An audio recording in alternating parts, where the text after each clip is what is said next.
Naquele domingo de maio, em pleno centro de Curitiba, tudo desmoronou. Eu estava passando a travessa de arroz quando minha mãe parou, olhou diretamente para mim e soltou as palavras que eu nunca imaginei ouvir. Ninguém aqui precisa de você, Júlia. Meu pai não piscou. Minha irmã Camila cruzou os braços e completou, como se já tivesse ensaiado aquilo. É verdade. A gente só precisa que você pare de achar que é melhor que todo mundo. O silêncio que veio depois foi tão pesado que eu senti meu peito apertar. Não consegui responder. Fiquei ali, congelada, segurando aquela travessa ridícula enquanto minha família me olhava como se eu fosse uma intrusa. E talvez, naquele momento, eu tenha começado a entender que realmente era. Mas eles não faziam ideia do que estava prestes a acontecer. Porque enquanto eles achavam que estavam me colocando no meu lugar, eu já estava calculando exatamente como me libertar daquilo tudo. E acredite, ninguém ali estava preparado para o que viria depois. Mas antes de continuarmos, confira se você já está inscrito no canal e escreva nos comentários de onde você está assistindo este vídeo. Meu nome é Júlia, tenho 31 anos e sempre fui a filha responsável. A que saiu de casa cedo, a que estudou enquanto trabalhava, a que conseguiu um emprego bom e construiu uma vida estável em São Paulo. Minha irmã Camila, 3 anos mais nova, ficou em Curitiba com meus pais. Ela sempre foi a queridinha, a que podia errar sem consequências, a que recebia elogios por qualquer coisa. Eu precisava ser perfeita só para ser notada. Mesmo assim, nunca deixei de ajudar. Quando meu pai perdeu o emprego na pandemia, fui eu quem pagou as contas da casa por 6 meses. Quando Camila quis abrir um salão de beleza, fui eu quem emprestou o dinheiro para o ponto comercial. Quando minha mãe precisou de uma cirurgia que o plano não cobria, fui eu quem parcelou no cartão. Eu sempre estive presente, mesmo morando longe. Sempre fui a solução. Mas com o tempo, percebi que minha presença começou a incomodar. As ligações ficaram mais curtas, as mensagens mais secas. Quando eu visitava, sentia que estava atrapalhando. Minha mãe suspirava quando eu oferecia ajuda. Meu pai desviava o olhar quando eu perguntava como estavam as coisas. E Camila? Bem, Camila tinha desenvolvido um talento especial para me ignorar. Eu tentava entender. Talvez fosse orgulho. Talvez eles quisessem provar que podiam se virar sozinhos. Mas a verdade é que cada visita doía um pouco mais. Cada jantar era mais tenso. E naquele domingo de maio, tudo explodiu. Eu tinha ido para Curitiba porque era aniversário da minha mãe. Comprei um presente caro, um colar de prata que ela tinha comentado meses atrás. Levei vinho, sobremesa e bom humor. Cheguei na casa dos meus pais às 13 horas, como combinado. Camila já estava lá, sentada no sofá mexendo no celular. Mal levantou os olhos quando entrei. Minha mãe estava na cozinha terminando o almoço. Ofereci ajuda, mas ela disse que estava tudo sob controle. Meu pai assistia futebol na sala, o volume alto demais. Eu me sentei e tentei puxar conversa com Camila, mas ela respondia com monossílabos, sem tirar os olhos da tela. A mesa foi posta em silêncio. Sentamos. Minha mãe serviu o arroz, o feijão, a carne assada. Tudo parecia normal, mas havia algo errado no ar. Uma tensão invisível, como se todos estivessem esperando alguma coisa. Eu tentei aliviar o clima. Perguntei sobre o salão da Camila, sobre a aposentadoria do meu pai, sobre a saúde da minha mãe. Respostas curtas, olhares trocados. E então, quando peguei a travessa de arroz para me servir pela segunda vez, minha mãe largou o garfo e disse aquilo. Ninguém aqui precisa de você, Júlia. O barulho do garfo caindo no prato ecoou na sala. Olhei para ela, achando que tinha entendido errado. Mas a expressão dela era séria, quase dura. Meu pai não se mexeu. Camila cruzou os braços e completou com aquela frase sobre eu achar que era melhor que todo mundo.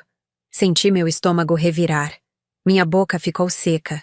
Eu queria perguntar de onde tinha vindo aquilo, o que eu tinha feito para merecer essa humilhação, mas as palavras não saíam. Fiquei ali, paralisada, segurando aquela travessa ridícula enquanto minha própria família me olhava como se eu fosse um problema, como se eu fosse um peso.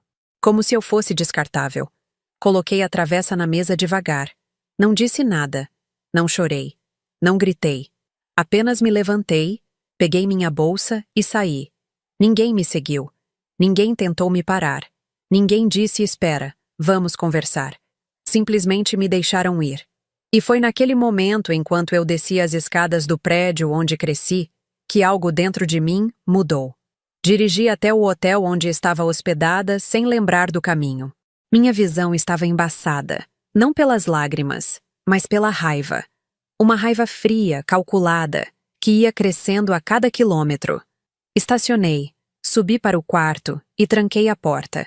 Fiquei ali, parada no meio do quarto, respirando fundo, tentando processar o que tinha acabado de acontecer.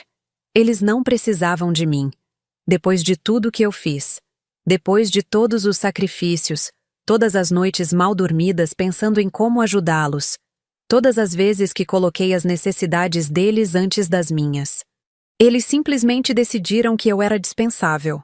Sentei na cama e peguei o celular. Abri o aplicativo do banco.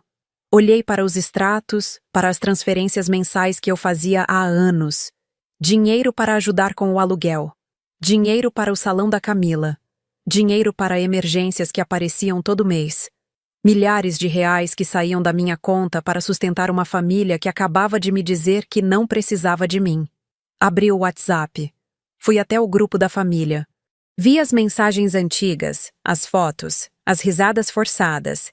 Vi a última mensagem que eu tinha mandado, 3 dias antes, avisando que estava chegando para o aniversário. Ninguém tinha respondido. Camila tinha visualizado, minha mãe também, mas ninguém tinha respondido. Bloqueei o grupo, apaguei os contatos. Abri meu e-mail e comecei a agir. Primeira coisa, cancelei a transferência automática que fazia todo dia 10 para a conta conjunta que eu dividia com meu pai. Era um dinheiro que eu depositava religiosamente havia 3 anos, desde que ele ficou desempregado. Ele tinha conseguido outro trabalho depois, mas nunca mencionou parar de receber minha ajuda. Eu, como idiota, continuei mandando. R$ 2.000 por mês. R$ 24.000 por ano. R$ 72.000 em 3 anos. E, pelo jeito, ninguém precisava daquilo. Cancelado. Segunda coisa.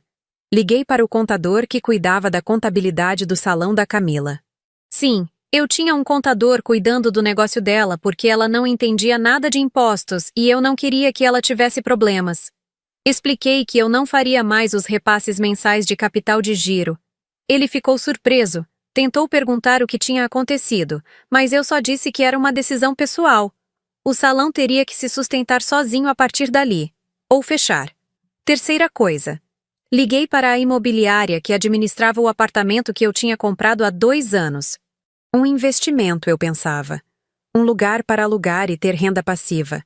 Mas adivinha quem morava lá pagando um aluguel simbólico? Camila. Ela ocupava um apartamento de R$ 200.000 pagando R$ 600 por mês, menos que o condomínio. Informei a imobiliária que o contrato não seria renovado. Camila teria 60 dias para desocupar o imóvel. A atendente perguntou se eu tinha certeza. Eu nunca tive tanta certeza de nada na vida. Desliguei o telefone e olhei para o teto do quarto. Senti uma leveza estranha, como se tivesse tirado um peso invisível das costas. Não era vingança. Era justiça. Se eles não precisavam de mim, então não precisariam do meu dinheiro também. Dormi pesado naquela noite. Pela primeira vez em anos, não sonhei com contas a pagar, com emergências familiares, com ligações desesperadas no meio da madrugada. Acordei no dia seguinte com uma sensação de clareza que eu não sentia havia muito tempo. Tomei café da manhã no hotel, peguei minhas coisas e voltei para São Paulo. Não passei na casa dos meus pais para me despedir. Não mandei mensagem avisando que estava indo embora. Simplesmente fui. Enquanto dirigia pela rodovia, meu celular começou a tocar. Era Camila. Ignorei. Ligou de novo. Ignorei. Mensagem. Depois outra. E mais outra. Espiei rapidamente entre um sinal e outro. As mensagens eram confusas, quase histéricas.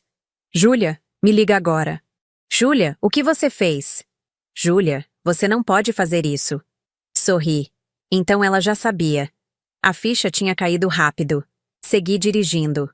Meu celular não parou de tocar durante as 6 horas de viagem. Camila, minha mãe, até meu pai, que nunca ligava para nada.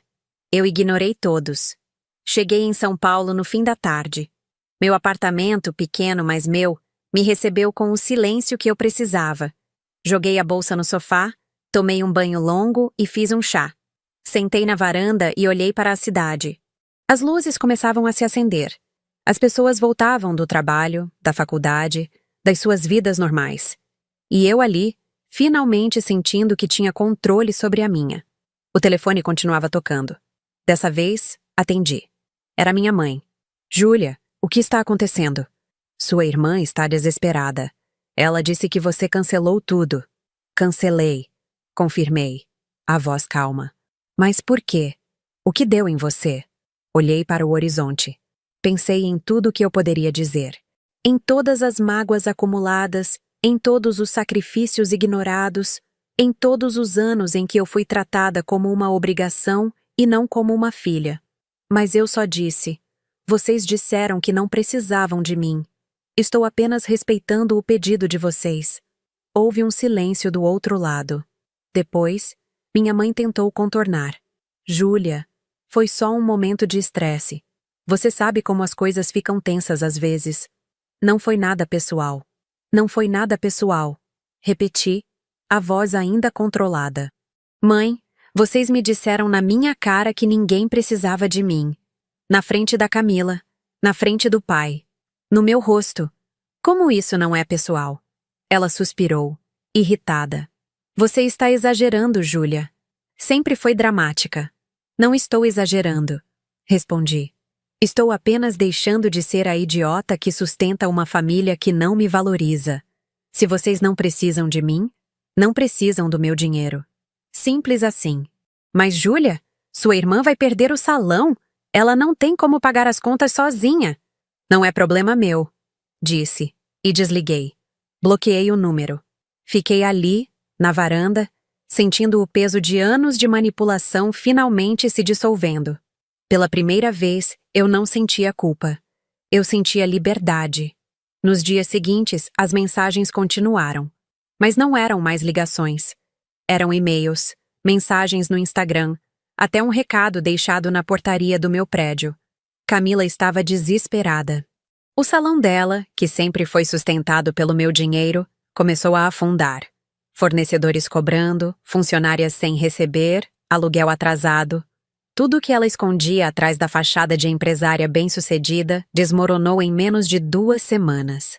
Ela postava nos stories do Instagram pedindo indicações, fazendo promoções absurdas, praticamente implorando por clientes.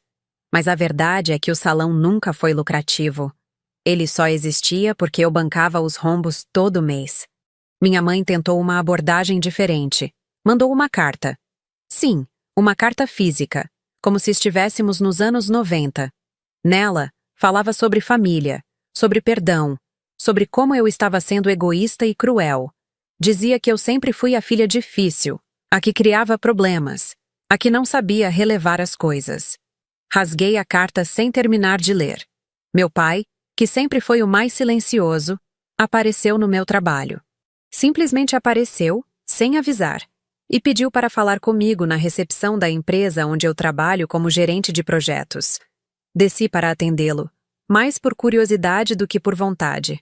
Ele estava desconfortável, as mãos nos bolsos, o olhar fugindo do meu. Júlia, precisamos conversar. Ele começou. Não temos nada para conversar, pai. Ele suspirou. Sua mãe está mal. Camila está mal. Você precisa voltar atrás com essas decisões. Preciso? Perguntei cruzando os braços. Por que eu preciso? Porque somos uma família. Famílias se ajudam. Eu ajudei, pai. Durante anos. E no momento em que eu mais precisei de vocês, quando eu só queria ser tratada com um mínimo de respeito, vocês me disseram que ninguém precisava de mim. Ele abriu a boca para falar, mas eu não dei chance. Agora vocês vão aprender a realmente não precisar de mim. Virei as costas e voltei para o escritório. Ele ficou ali, parado, sem saber o que fazer. Quando olhei pela janela minutos depois, ele já tinha ido embora. As semanas passaram. A vida em São Paulo continuou. Eu trabalhava, saía com amigos, aproveitava meu salário para mim mesma pela primeira vez em anos.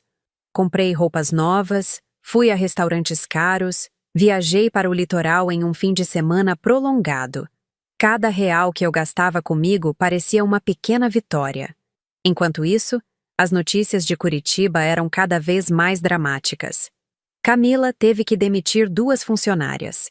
Depois, mais uma. O salão que ela tanto se orgulhava estava praticamente vazio. Ela começou a trabalhar sozinha, fazendo unhas, cabelos, tudo. Mas não era suficiente. As dívidas cresciam. Minha mãe teve que voltar a trabalhar. Ela, que tinha se aposentado cedo e vivia de bicos, precisou aceitar um emprego de meio período em uma loja de roupas. Meu pai continuou no trabalho dele, mas o salário mal dava para cobrir as contas básicas da casa. Eles estavam sentindo, pela primeira vez em anos, o peso de viver sem a minha ajuda. E eu não sentia pena nenhuma. Até que, 2 meses depois daquele jantar maldito, Camila apareceu na minha porta. Não sei como ela conseguiu meu endereço exato, mas lá estava ela. Às 9 da noite de um sábado, chorando no interfone. Pensei em não abrir. Pensei em deixá-la ali, chorando na portaria, tendo o gostinho da rejeição que eu senti naquele domingo. Mas alguma coisa em mim, talvez um resquício patético de compaixão, me fez apertar o botão e liberar a entrada. Ela subiu. Quando abri a porta, me assustei. Camila estava irreconhecível. O cabelo, sempre impecável, estava preso num coque desleixado. As olheiras eram profundas. Ela tinha emagrecido, as roupas estavam folgadas. E ela chorava, um choro desesperado, sem controle. Júlia, por favor. Ela começou, a voz entrecortada. Eu preciso de você. Não respondi. Apenas me afastei e deixei que ela entrasse. Ela ficou ali, de pé na minha sala, se sentindo visivelmente deslocada. Eu cruzei os braços e esperei. Eu estraguei tudo, ela disse, limpando o rosto com as mãos. O salão está quebrado. Eu não consigo pagar mais nada. Vou perder tudo. E você quer o quê? Perguntei, a voz fria. Que eu volte a bancar seus erros? Ela engoliu seco. Eu só preciso de um tempo. Só um empréstimo. Eu prometo que vou pagar de volta. Promete? Repeti, quase rindo. Você prometeu que ia fazer o salão dar certo. Você prometeu que era capaz de tocar o negócio sozinha. E onde essas promessas te levaram? Ela fechou os olhos, as lágrimas escorrendo. Eu sei que errei. Eu sei que fui arrogante. Mas você é minha irmã, Júlia. Você não pode me deixar afundar assim. Respirei fundo. Sentei no sofá e a encarei. Camila, eu te dei tudo. Paguei pelo ponto do salão. Paguei por equipamentos. Mandava dinheiro todo mês para você cobrir os custos. Te dei um apartamento para morar quase de graça. E no meio de tudo isso, você teve a audácia de concordar com a mãe e o pai quando eles disseram que ninguém precisava de mim. Ela abaixou a cabeça. Eu não queria dizer aquilo. Foi só um momento. Não foi só um momento, corrigi. Foi a verdade que vocês sempre sentiram, mas nunca tiveram coragem de falar. Até aquele dia. Camila começou a chorar mais forte. Júlia, eu te amo. Você é minha irmã mais velha. Eu sempre te admirei. Eu só estava com raiva porque você parecia ter tudo. E eu me sentia pequenininha do seu lado. Olhei para ela, incrédula. Você me admirava? Então por que nunca demonstrou? Por que sempre me tratou como se eu fosse uma obrigação chata? Porque eu tinha inveja. Ela confessou, a voz sumindo. Você saiu daqui, foi para São Paulo, construiu uma carreira, tem um apartamento lindo, ganha bem. E eu? Eu fiquei presa aqui, tentando fazer alguma coisa dar certo, falhando em tudo. E era mais fácil te culpar do que admitir que eu não era boa o suficiente. Fiquei em silêncio. Parte de mim queria abraçá-la, dizer que estava tudo bem, que éramos irmãs e íamos superar aquilo juntas. Mas a outra parte, a parte que ainda sangrava com as palavras daquele jantar, não conseguia. Camila, Eu entendo que você tenha inveja. Eu entendo que seja difícil se comparar. Mas sabe o que não é aceitável? Me humilhar, me descartar e esperar que eu continue sendo sua rede de segurança. Ela enxugou o rosto. Eu sei que foi horrível. E eu sinto muito. De verdade. Eu sinto muito por tudo. Você sente, repeti. Mas só sente porque está precisando de mim agora. Se o salão estivesse indo bem, se você não estivesse desesperada, você teria vindo até aqui me pedir desculpas? Ela não respondeu. E essa foi toda a resposta que eu precisava. Levantei do sofá e abri a porta. Camila, eu te desejo o melhor. De coração. Mas eu não vou mais ser a solução para os seus problemas. Você é adulta. Você tem 28 anos. É hora de você aprender a se virar sozinha. Ela me olhou, os olhos arregalados. Você não vai me ajudar? Não, respondi, firme. Não vou. Ela ficou ali parada por alguns segundos, como se não acreditasse no que estava ouvindo. Depois, pegou a bolsa, passou por mim sem dizer nada e desceu as escadas. Fechei a porta e encostei nela. Minhas mãos tremiam. Meu coração batia forte. Mas eu não chorei. Eu tinha feito a coisa certa. Nas semanas seguintes, Camila ainda tentou me procurar algumas vezes. Mensagens curtas, sempre pedindo ajuda, sempre com um tom de desespero. Eu não respondia. Minha mãe voltou a ligar, dessa vez com uma abordagem diferente. Tentou apelar para a culpa, dizendo que eu estava destruindo a família, que eu era a única que podia salvar minha irmã, que eu tinha a obrigação de ajudar. Eu ouvi tudo em silêncio, e no final só disse: Mãe, vocês me ensinaram que eu não era necessária. Agora estão vendo que estavam errados. E desliguei. Bloqueei o número dela também. Meu pai tentou uma última vez. Mandou um e-mail longo, cheio de arrependimento, dizendo que tinha sido covarde naquele jantar, que deveria ter me defendido, que me amava e queria consertar as coisas. Li o e-mail 3 vezes. Quase respondi. Quase. Mas então lembrei do silêncio dele naquela mesa. Do jeito que ele desviou o olhar quando minha mãe me atacou. Do jeito que ele não fez nada quando Camila concordou. E apaguei o e-mail. 3 meses depois daquele jantar, recebi uma notícia pelo Instagram. Camila tinha fechado o salão. A página dela, que antes tinha fotos glamurosas de clientes e antes e depois impecáveis, agora tinha um post fixado anunciando o encerramento das atividades. O texto era longo, cheio de agradecimentos genéricos e desculpas vagas. Ela não mencionava os motivos reais, claro. Não falava da má administração, das dívidas, da dependência do meu dinheiro. Apenas dizia que tinha sido uma decisão difícil, mas necessária. Li o post sem sentir nada. Nem alívio, nem tristeza, nem culpa. Apenas indiferença. Camila era um capítulo encerrado da minha vida. Minha rotina em São Paulo estava cada vez melhor. Eu tinha começado terapia, algo que eu deveria ter feito anos atrás. Minha terapeuta me ajudou a entender que o que eu vivi não foi apenas ingratidão, foi abuso emocional. Que eu fui usada, manipulada e descartada. E que cortar laços não era crueldade, era sobrevivência. Comecei a namorar. Um cara legal que conheci em um evento da empresa. Ele era atencioso, respeitoso e não tinha dramas familiares complexos. Saíamos para jantar, para o cinema, para parques. Eu ria de novo. Ria de verdade. E percebi que havia muito tempo que eu não fazia isso. Minha vida profissional também decolou. Sem a preocupação constante com as finanças da minha família, eu consegui focar completamente no meu trabalho. Fui promovida.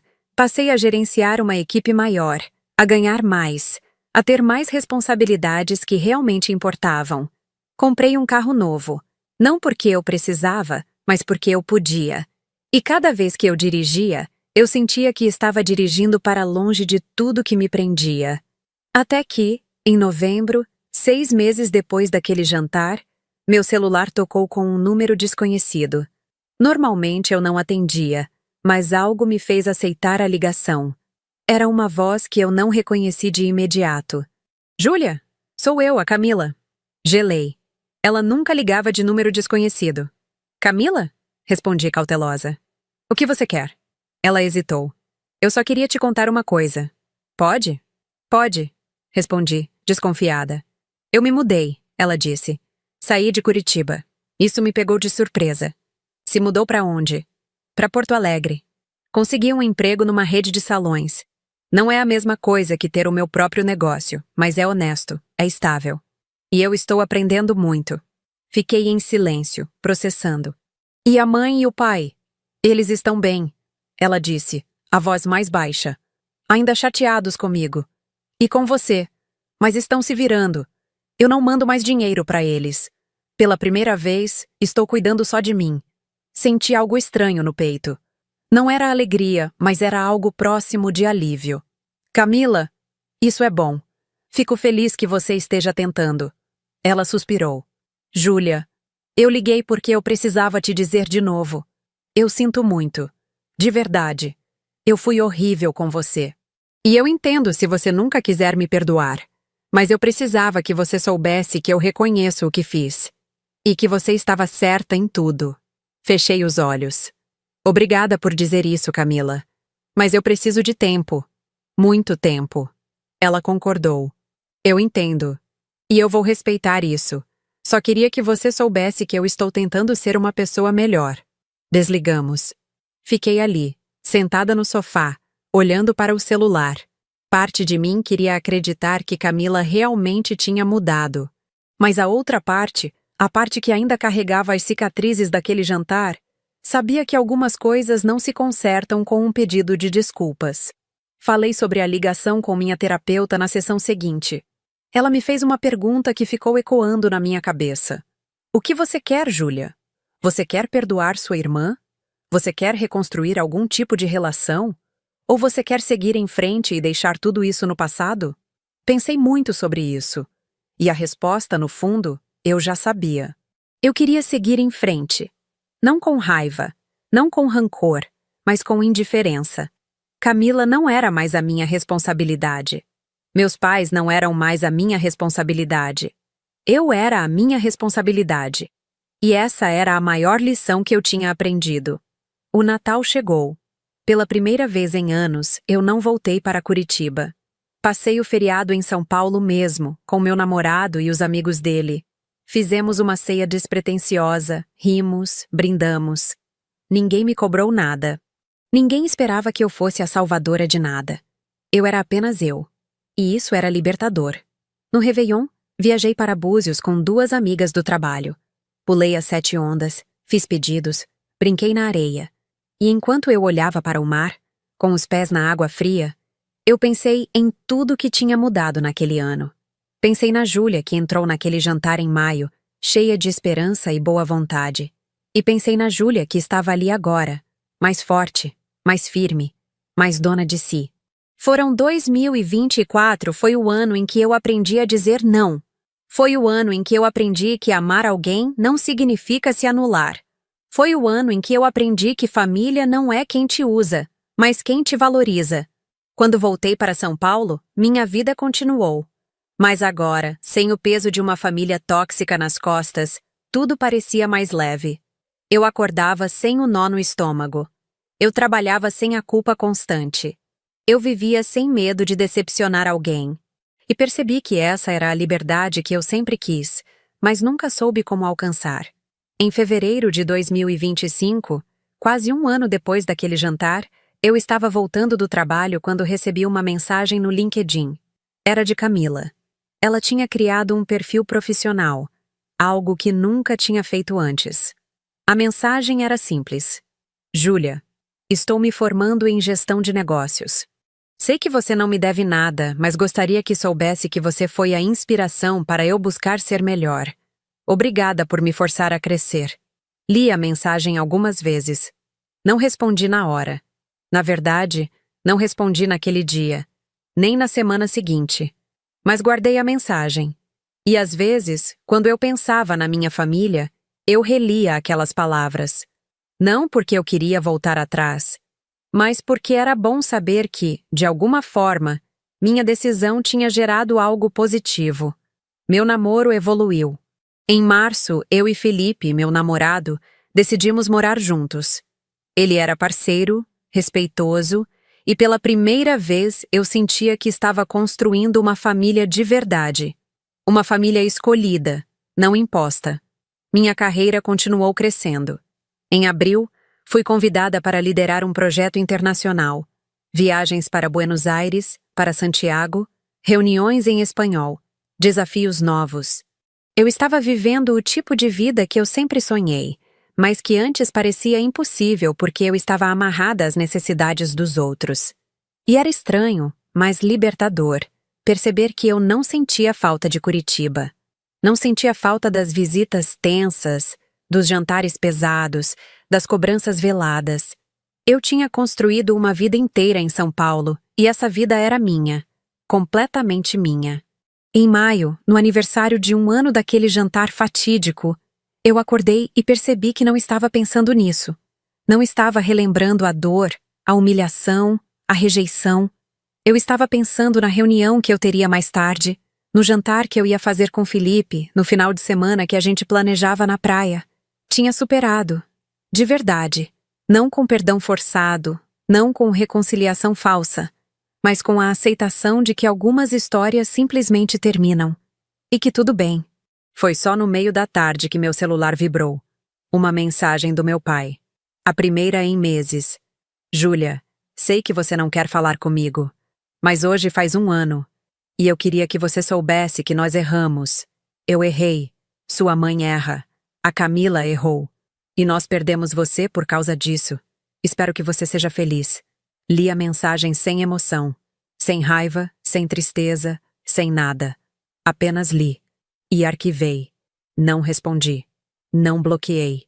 Apenas deixei ali, existindo em algum lugar do meu celular que eu raramente visitava. Porque a verdade é que eles não mereciam mais espaço na minha cabeça. Naquela noite, Felipe me perguntou se eu estava bem.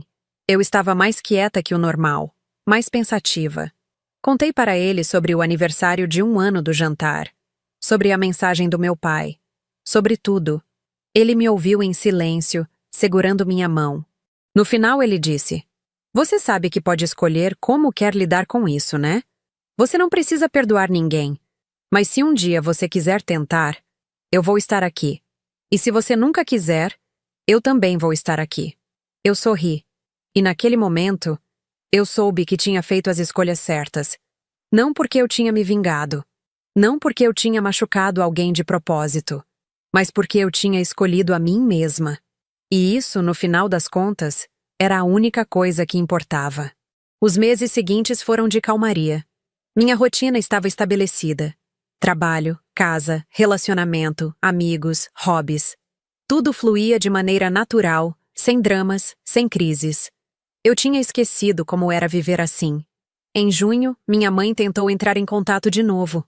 Dessa vez, através de uma prima distante que morava em São Paulo.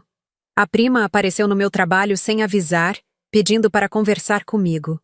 Eu poderia ter negado, mas a curiosidade falou mais alto. Descemos para um café próximo. Ela foi direta ao ponto. Sua mãe está muito mal, Júlia. Ela chora toda semana. Diz que perdeu a filha mais velha, que cometeu o maior erro da vida dela. Respirei fundo. E o que ela espera que eu faça? Que você volte a falar com ela, que dê uma chance. Olhei para minha prima. Ela era bem intencionada, eu sabia. Mas ela não entendia. Ninguém que não viveu o que eu vivi entendia. Eu dei chances, respondi. Durante anos. E sabe o que eu recebi em troca? Desprezo. Então, não. Eu não vou voltar. Ela suspirou, desapontada. Família é família, Júlia. Família é quem te valoriza, corrigi. E a minha não me valorizava. Voltei para o escritório e bloqueei minha prima também. Eu não podia deixar que ninguém abrisse brechas na minha paz. Júlio chegou, e com ele, uma surpresa inesperada. Recebi um convite para ser madrinha de casamento de uma amiga da faculdade. Ela morava em Curitiba. O casamento seria lá. Meu primeiro instinto foi recusar. Voltar para Curitiba parecia arriscado. Mas então eu pensei, por que eu deveria evitar uma cidade inteira por causa de 3 pessoas? Aceitei o convite. Comprei passagem, reservei hotel e fui. O casamento foi lindo.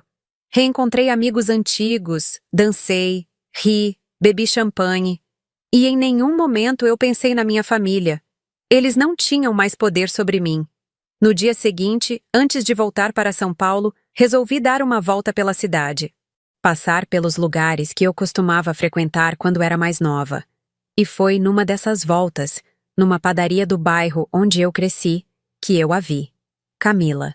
Ela estava comprando pão, distraída, mexendo no celular. Não me viu de imediato. Eu poderia ter ido embora. Poderia ter saído pela porta dos fundos, evitado o confronto. Mas algo me fez ficar. Esperei. Quando ela levantou os olhos e me viu, seu rosto desmoronou. Júlia, ela disse, a voz tremendo. Oi, Camila. Respondi, a voz neutra. Ela ficou paralisada, sem saber o que fazer. Depois, se aproximou devagar, como se eu fosse fugir a qualquer momento. Você está bem? Ela perguntou. Estou, respondi. E você? Ela deu um sorriso triste. Estou tentando, trabalhando em Porto Alegre. Vim visitar a mãe e o pai esse fim de semana. Assenti. Que bom. Ficamos ali, no meio da padaria, cercadas por pessoas que iam e vinham, comprando pão francês e café. O silêncio entre nós era desconfortável, mas não tenso, apenas vazio. Júlia, ela começou hesitante. Eu sei que você não quer ouvir isso, mas eu realmente mudei. Eu aprendi muito. E eu sei que não posso voltar atrás no que fiz. Mas eu queria que você soubesse que eu sinto falta de você. Engoli seco. Eu não sinto falta de você, Camila. Não da forma como as coisas eram. E acho que nunca vou sentir. Ela abaixou a cabeça, os olhos marejados. Eu entendo. Mas talvez um dia a gente possa começar de novo. Do zero. Como duas pessoas que não se conhecem direito. Olhei para ela. Vi a mulher que minha irmã tinha se tornado. Mais magra, mais cansada, mas também mais humilde. E pensei, será que eu quero isso? Pensei muito, ali naquele instante. E a conclusão que cheguei foi, não agora. Talvez nunca. Mas quem sabe? Camila, eu não sei se eu consigo, disse honesta. E eu não quero te dar falsas esperanças. Mas eu não te odeio. E isso já é alguma coisa. Ela assentiu, limpando as lágrimas discretamente. Já é alguma coisa, repetiu. Nos despedimos. Sem abraço, sem promessas, apenas um aceno. E eu saí dali sentindo que tinha fechado um ciclo. Não com perdão, não com reconciliação, mas com aceitação. Voltei para São Paulo naquela mesma tarde. E quando o avião decolou, olhando Curitiba ficando cada vez menor lá embaixo, eu senti uma paz profunda. Não era o fim de uma guerra. Era o fim de uma obrigação. Agosto, setembro, outubro passaram. Minha vida continuou sua trajetória ascendente. No trabalho, recebi um prêmio de desempenho. Em casa, eu e Felipe começamos a falar sobre casamento, sobre planos futuros, sobre construir algo juntos. E pela primeira vez, eu não tinha medo de me comprometer, porque eu sabia que dessa vez eu estava escolhendo alguém que me escolhia de volta. Em novembro, recebi outra mensagem. Dessa vez, do meu pai. Júlia, sei que não tenho direito de pedir nada, mas sua mãe está doente. Nada grave, mas ela está fragilizada. E ela pergunta por você todo dia. Não estou pedindo que você volte. Só queria que você soubesse. Olhei para a mensagem por um longo tempo. Senti um aperto no peito. Não porque eu queria voltar correndo para cuidar dela, mas porque, no fundo, ainda havia um resquício de filha dentro de mim que doía ao saber que minha mãe não estava bem. Mas eu não podia voltar. Não daquele jeito. Não como a salvadora, a enfermeira, a muleta emocional. Respondi apenas. Espero que ela melhore. Mas eu não vou voltar. Ele visualizou. Não respondeu. E eu segui minha vida. Dezembro chegou. E com ele, 1 ano e meio desde aquele jantar. Eu estava jantando com Felipe quando ele segurou minha mão e disse: Júlia, eu quero te fazer uma pergunta. Meu coração acelerou. Ele tirou uma caixinha do bolso. Quer casar comigo? Comecei a chorar. Não de tristeza, mas de uma felicidade que eu não sabia que era possível sentir. Disse sim. 1000 vezes sim. Nos casamos em março de 2026, numa cerimônia pequena, Só com os amigos mais próximos. Sem família. Sem drama. Sem expectativas que eu não conseguia cumprir. Apenas amor, parceria e respeito. E naquele dia, enquanto eu caminhava até o altar improvisado no jardim de um sítio alugado, eu pensei em tudo que eu tinha passado. Pensei na Júlia de 2 anos atrás, sentada naquela mesa de jantar, ouvindo que ninguém precisava dela.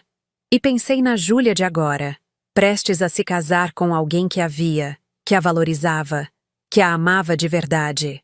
E eu percebi que tinha valido a pena. Cada lágrima, cada decisão difícil, cada ponte queimada, tinha valido a pena porque me trouxe até aqui, até esse momento, até essa vida. A vida que eu sempre mereci. Nos meses que se seguiram ao casamento, minha vida finalmente tinha encontrado um ritmo que parecia certo. Felipe e eu dividíamos as tarefas de casa, planejávamos viagens, cozinhávamos juntos nos fins de semana. Não havia cobranças invisíveis. Não havia expectativas sufocantes. Apenas companheirismo. Em maio, quase 2 anos depois daquele jantar, eu estava organizando as gavetas do escritório quando encontrei uma foto antiga. Era de uma festa de aniversário minha, quando eu tinha uns 12 anos. Camila aparecia ao meu lado, sorrindo, abraçada em mim. Olhei para aquela foto por um longo tempo. Tentei lembrar como era a sensação de ter uma irmã, de ter uma família, e percebi que a lembrança estava embaçada, como se pertencesse a outra vida. Guardei a foto de volta na gaveta. Não com raiva, não com saudade, mas com indiferença. E percebi que esse era o maior sinal de que eu tinha seguido em frente.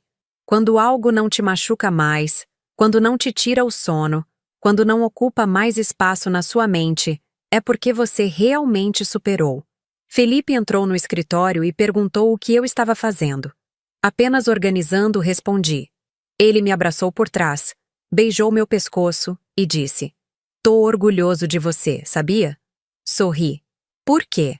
Porque você reconstruiu sua vida do zero. E fez isso do jeito certo, escolhendo você. Virei para abraçá-lo. E naquele abraço, senti que estava exatamente onde deveria estar. Júlio trouxe uma novidade inesperada. Recebi um e-mail de Camila.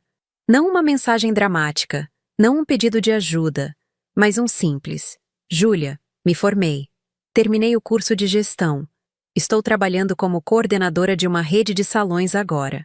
Não sei se você se importa, mas eu queria que você soubesse. Seu exemplo me salvou, mesmo que você não tenha feito isso por mim. Obrigada. Li o e-mail 3 vezes. Senti algo estranho. Não era alegria, não era orgulho, mas era algo próximo de alívio. Alívio de saber que Camila tinha encontrado seu caminho, que ela não tinha afundado completamente. Respondi, pela primeira vez em quase 2 anos. Parabéns, Camila. Fico feliz por você. Não escrevi mais nada. Não abri portas para reaproximação, mas também não fechei com violência. Apenas deixei ali uma frase simples, um reconhecimento mínimo, e me senti bem com isso. Agosto chegou, e com ele, uma proposta de trabalho que mudaria tudo.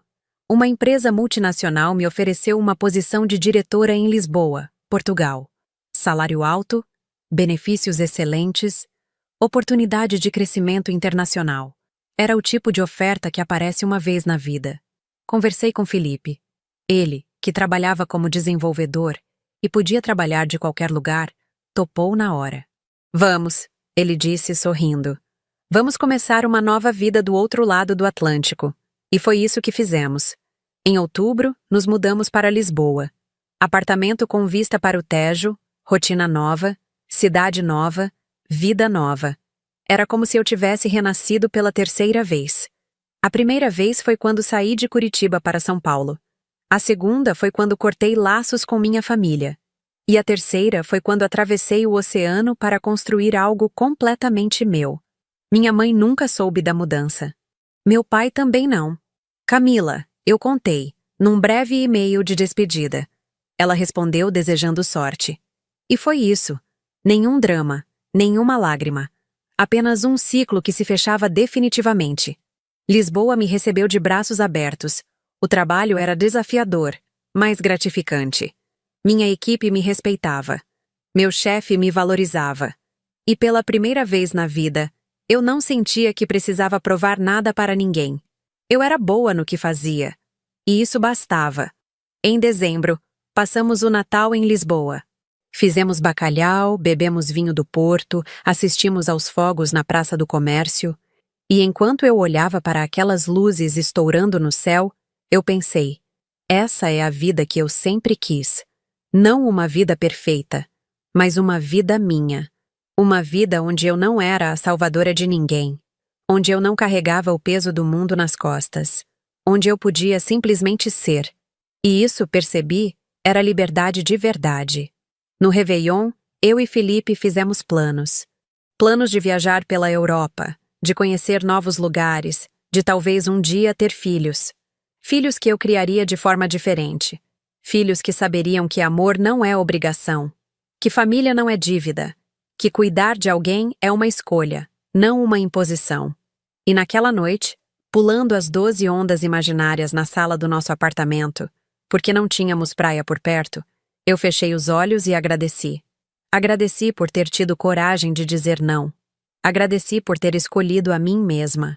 Agradeci por ter aprendido, da forma mais dolorosa possível, que algumas pessoas só vão te valorizar quando você não estiver mais disponível.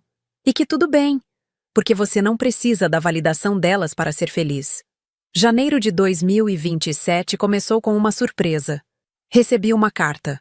Uma carta física, enviada do Brasil para Portugal. Era da minha mãe.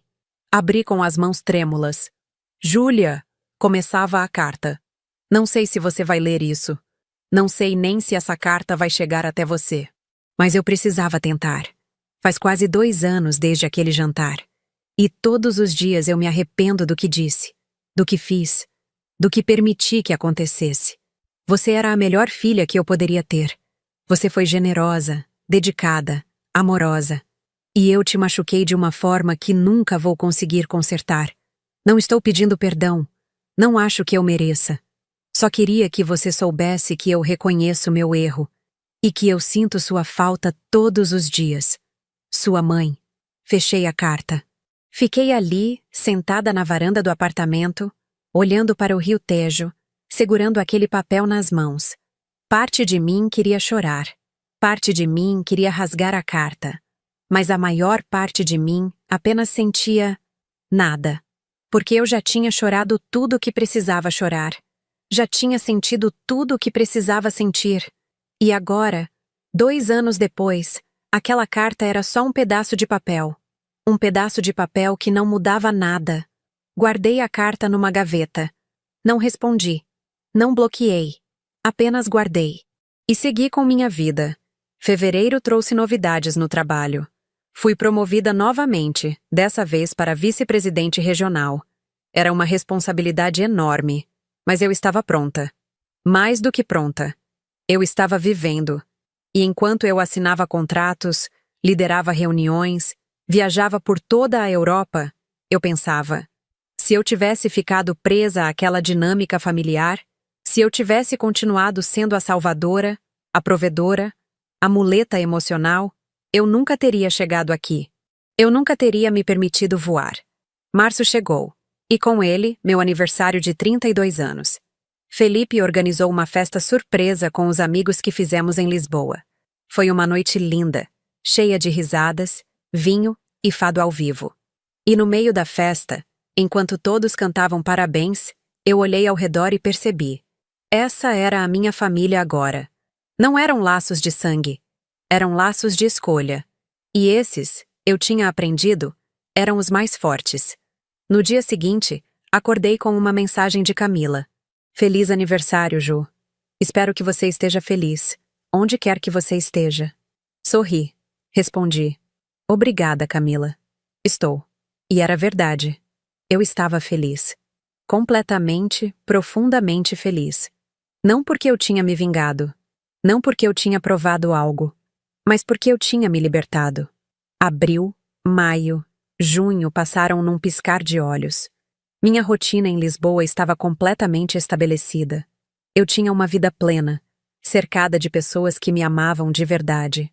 Pessoas que não me viam como uma carteira ambulante, mas como um ser humano completo, com sonhos, medos e necessidades. E isso fazia toda a diferença. Em julho, quase 2 anos e meio depois daquele jantar, eu estava tomando café numa esplanada perto do Chiado quando meu telefone tocou. Era um número brasileiro. Curitiba. Hesitei. Depois de tanto tempo, o que mais poderia ser? Atendi. Alô? Júlia? Era uma voz que eu não reconheci de imediato. Quem é? Sou eu, o tio Roberto. Meu tio. O irmão da minha mãe. Alguém que eu não via há anos. Tio Roberto? Repeti surpresa. O que aconteceu? Ele suspirou. Júlia, eu estou ligando porque... Sua mãe está no hospital. Meu coração pulou uma batida. O quê? Ela teve um problema no coração. Nada fatal, mas foi sério. E ela está pedindo por você. Fechei os olhos. Respirei fundo. Senti o velho peso tentando voltar, a velha culpa tentando se instalar no meu peito. Mas dessa vez, eu não deixei. Tio, eu sinto muito que ela esteja passando por isso. Mas eu não vou voltar. Júlia, ela é sua mãe. Eu sei, respondi, a voz firme. Mas ela também foi a pessoa que me disse que ninguém precisava de mim. E eu aprendi a levar isso a sério. Ele ficou em silêncio. Depois, suspirou. Eu entendo. Não concordo, mas entendo. Agradeci e desliguei. Fiquei ali, sentada naquela esplanada ensolarada de Lisboa, sentindo um turbilhão de emoções. Mas no meio de tudo, uma certeza. Eu não ia voltar atrás. Não ia me sacrificar de novo. Não ia me colocar em segundo plano de novo. Porque eu tinha aprendido, da forma mais difícil possível, que cuidar de mim não era egoísmo. Era sobrevivência. Contei para Felipe sobre a ligação. Ele me abraçou, me deu espaço para sentir o que eu precisava sentir. E à noite, quando estávamos deitados na cama, ele disse: Seja qual for a sua decisão, eu vou estar aqui. Eu sei, respondi, beijando sua mão. E eu já decidi. Não vou voltar. Ele assentiu. E eu soube que tinha feito a escolha certa. Agosto chegou com uma surpresa inesperada. Camila ligou. Não mandou mensagem. Ligou. Atendi, mais por curiosidade do que por vontade. Júlia, ela começou, a voz trêmula. Você soube da mãe? Soube. E? Você não vai vir? Não, Camila. Não vou. Ela ficou em silêncio por um momento. Depois, disse algo que me surpreendeu. Eu entendo. Você entende? Repeti, incrédula. Entendo. Eu fui horrível com você, Júlia. A gente foi horrível com você. E você tem todo o direito de não querer mais nada com a gente. Eu só liguei porque achei que você deveria saber. Mas não estou te cobrando nada. Fiquei sem palavras. Obrigada por entender, consegui dizer. Camila suspirou. Júlia, eu só queria te dizer mais uma coisa. O quê? Eu te amo. E sinto muito por tudo. Sempre vou sentir. Desliguei depois de um breve eu também. E fiquei ali, olhando para o celular, sentindo algo que não sentia há muito tempo. Não era perdão, mas era algo próximo de paz. Setembro trouxe a notícia de que minha mãe tinha recebido alta. Ela estava bem, se recuperando em casa. Meu tio mandou uma mensagem agradecendo por eu ter respeitado a decisão dela de não me querer por perto. Eu ri. Ele tinha invertido completamente a história. Mas tudo bem. Cada um lidava com a verdade do jeito que conseguia. Outubro chegou, e com ele, uma revelação inesperada. Felipe e eu descobrimos que eu estava grávida. Não estava nos planos imediatos, mas a notícia veio acompanhada de uma alegria imensa. Íamos ser pais. E enquanto eu olhava para o teste positivo, pensei: essa criança vai crescer, sabendo que amor não é sacrifício, que amor é escolha, que família se constrói com respeito, não com obrigação. Contei para algumas amigas em Lisboa. Não contei para ninguém no Brasil, nem para Camila, porque essa era a minha vida agora. E eu não precisava da validação de quem me machucou para celebrá-la. Novembro trouxe os enjoos, a barriga crescendo, os planos para o quarto do bebê. Felipe estava radiante, comprando roupinhas minúsculas, lendo livros sobre paternidade, sendo o parceiro que eu sempre sonhei ter. E enquanto eu via ele montar o berço, eu pensei: eu fiz as escolhas certas, todas elas. Dezembro chegou, e com ele, 3 anos desde aquele jantar. 3 anos desde que minha vida mudou completamente. E enquanto eu passava o Natal em Lisboa, grávida, feliz, ao lado do homem que eu amava, eu pensei na Júlia de 3 anos atrás. Pensei na mulher que entrou naquela sala de jantar cheia de esperança. E pensei na mulher que eu era agora. E percebi que aquele jantar, por mais doloroso que tenha sido, foi o melhor presente que eu poderia ter recebido. Porque ele me libertou, me forçou a escolher a mim mesma, me ensinou que nem todas as relações merecem ser salvas. E que tudo bem. Janeiro de 2028 começou com o nascimento da minha filha, Clara. Um nome que significa luz. E foi exatamente isso que ela trouxe para a minha vida. Mais luz, mais amor, mais certeza de que eu estava no caminho certo. Não mandei foto para ninguém no Brasil. Não anunciei nas redes sociais. Apenas vivi aquele momento com Felipe, com nossos amigos de Lisboa, com a nossa família escolhida. E foi perfeito. Quando Clara tinha 2 meses, recebi uma mensagem de Camila. Júlia, eu descobri por uma amiga em comum que você teve uma filha. Parabéns. Espero que você seja muito feliz. E espero que ela nunca sinta o que você sentiu. Li a mensagem e pela primeira vez senti vontade de responder. Obrigada, Camila. Eu também espero. Não foi uma reaproximação. Não foi um perdão. Foi apenas um reconhecimento.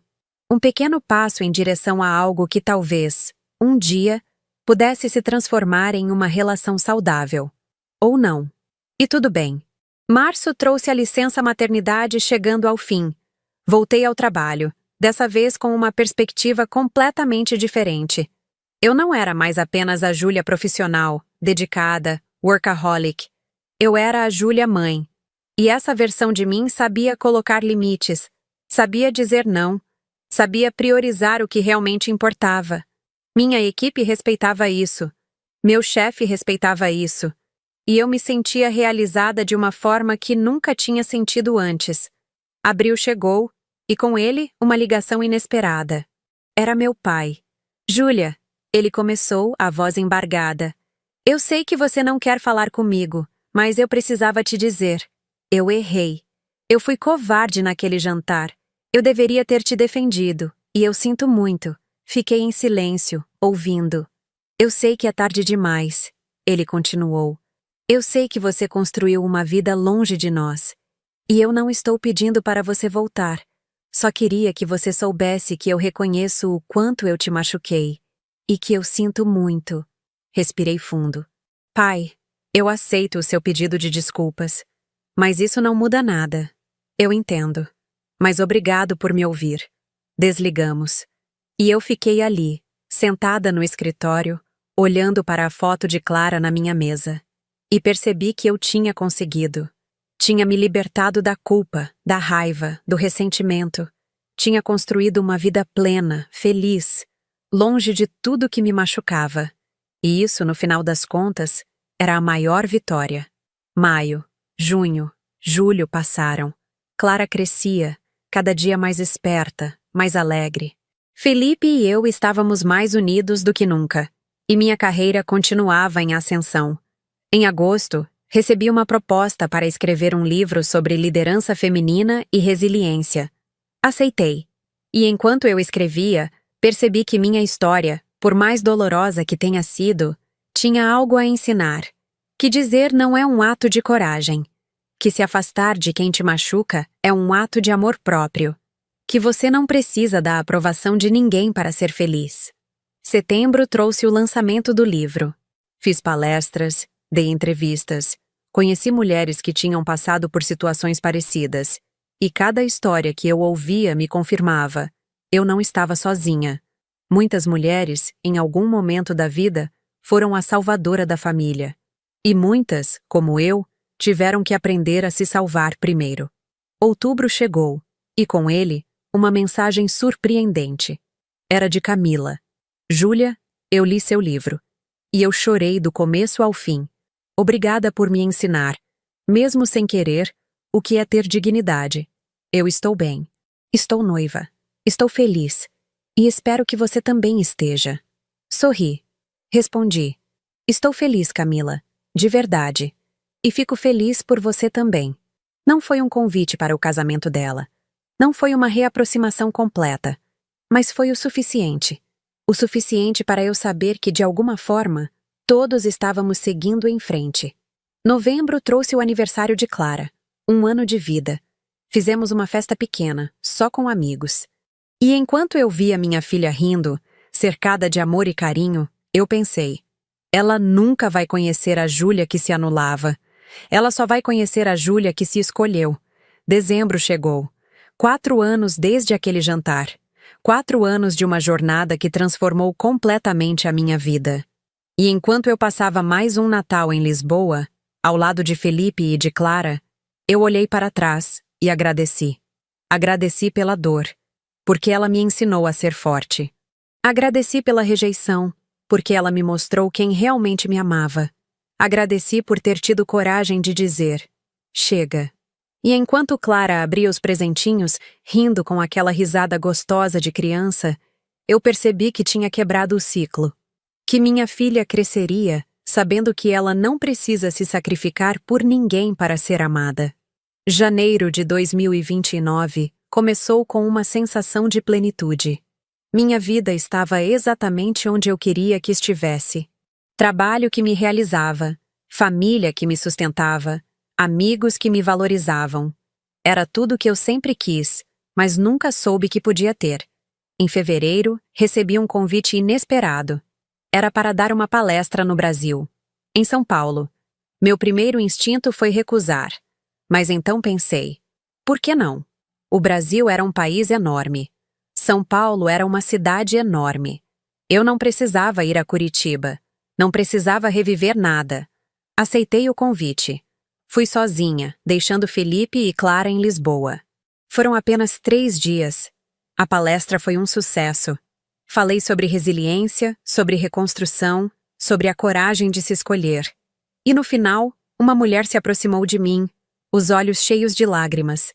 Obrigada, ela disse. Eu precisava ouvir isso. Eu estou passando pela mesma coisa com a minha família. E eu não sabia se estava certa em me afastar. Agora eu sei. Abracei aquela mulher. E naquele abraço, entendi o propósito de tudo o que eu passei. Não foi só para me libertar. Foi para mostrar a outras mulheres que elas também podiam. No último dia em São Paulo, antes de ir para o aeroporto, sentei num café na Avenida Paulista. E liguei para Camila. Ela atendeu surpresa. Júlia? Oi, Camila. Estou em São Paulo. Você está no Brasil? Ela perguntou incrédula. Estou.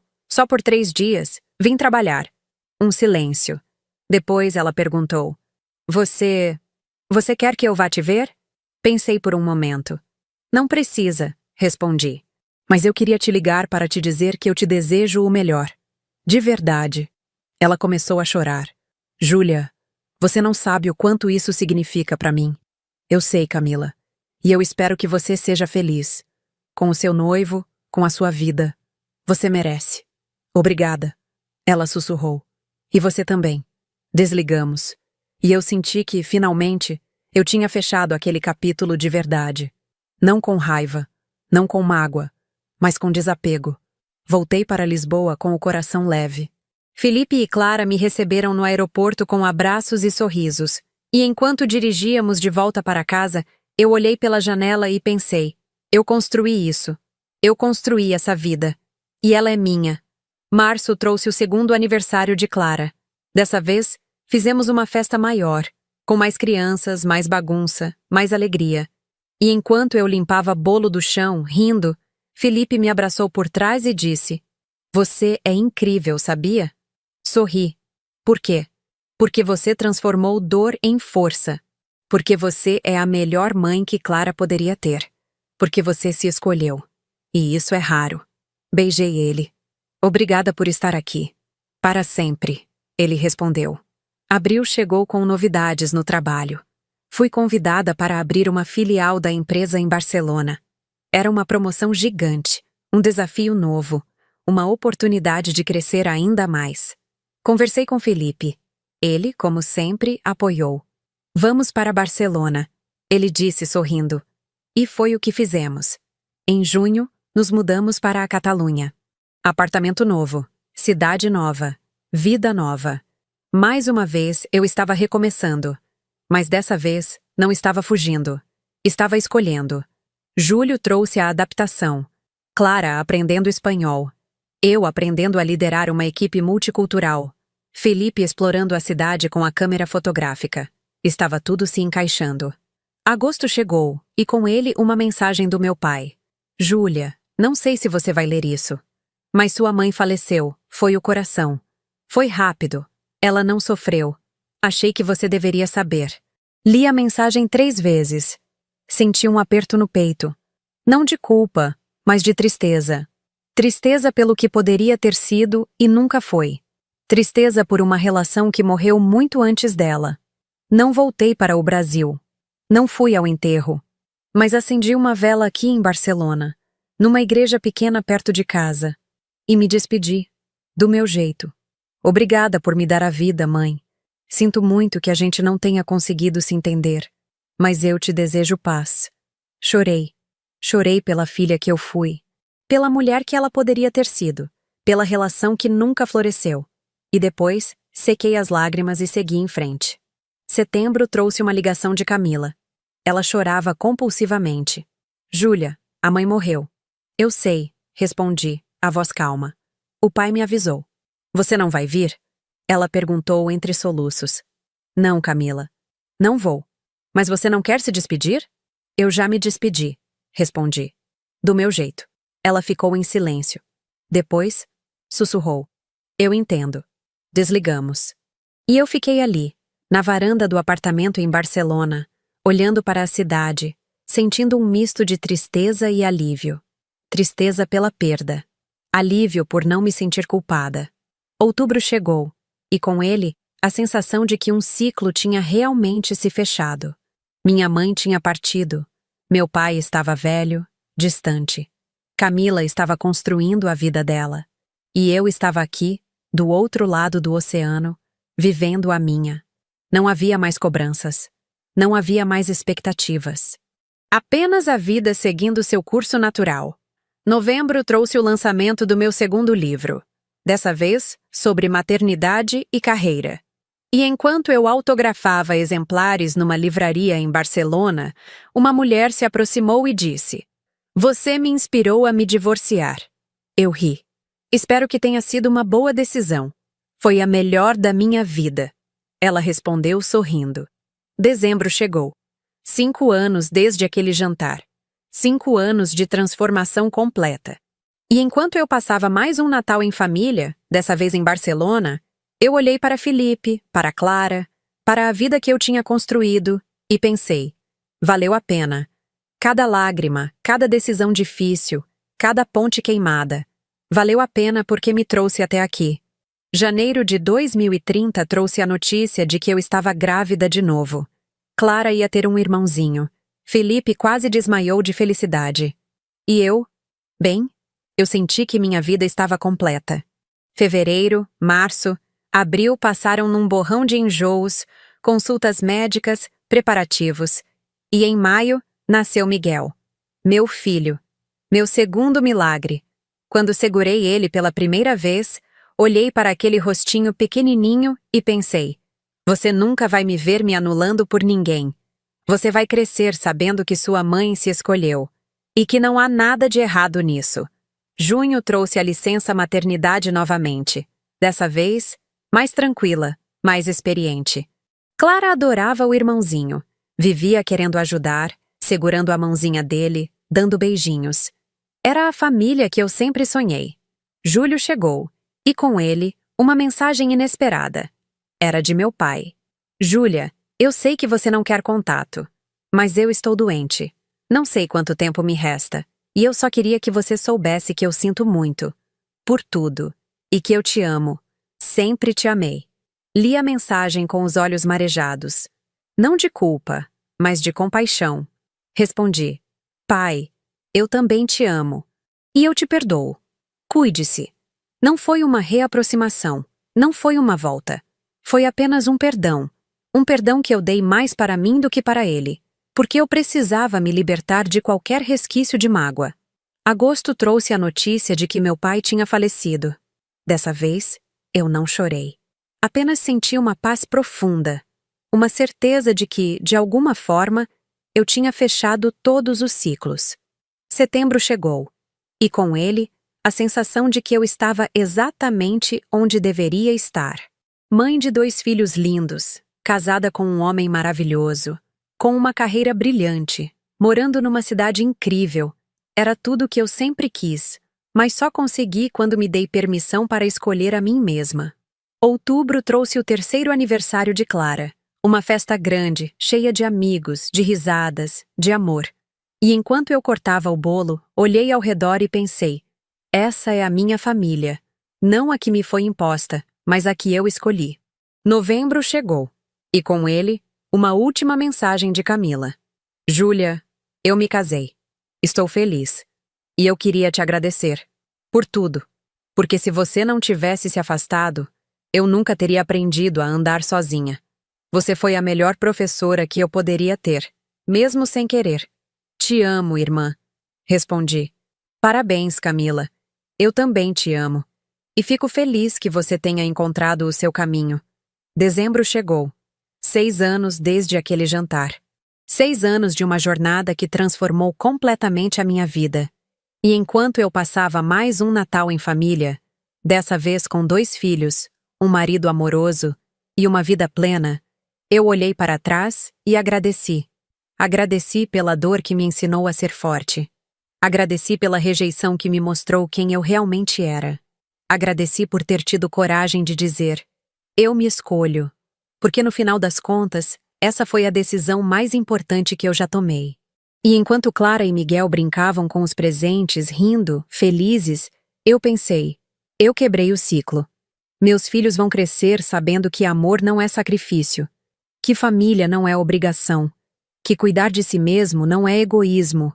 E essa, percebi, era a maior herança que eu poderia deixar para eles.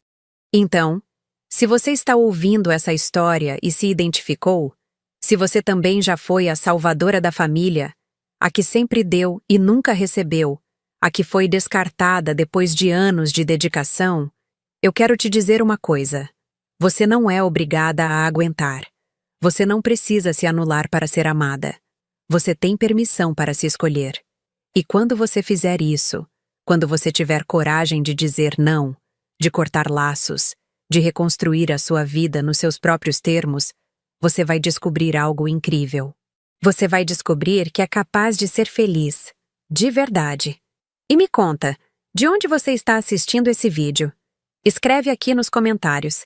E se essa história tocou você de alguma forma, se inscreve no canal. Porque tem muitas outras histórias assim vindo por aí. Histórias de mulheres que se escolheram e que nunca mais olharam para trás.